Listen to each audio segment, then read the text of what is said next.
INIU just sent for my review this little mini charger. Now this thing is cute. Yes, it has a keychain at the top because it is small enough to fit very comfortably in your pocket, have a couple of keys on here, or attach onto a bag or a purse very easily as well.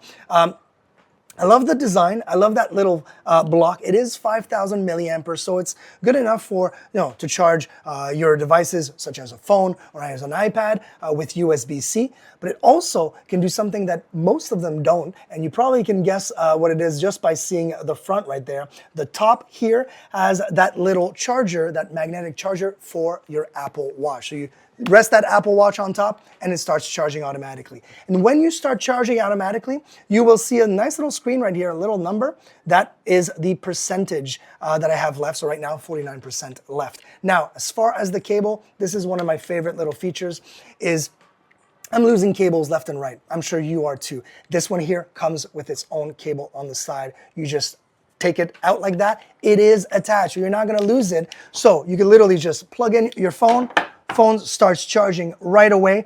The 49% lights up because it is on. I could have also my watch on top and charge two things at the same time. But wait, I don't even have to do two things. I can do three things because there's an extra USB-C in and out. So this is how I charge the unit, but I can also use it as an extra out. And it does 20 watts out, meaning I can do fast charge on all of those devices. I think this thing is great. Once you are done using it, put that back in your purse, in your pocket, which fits. It's super tiny and it looks great.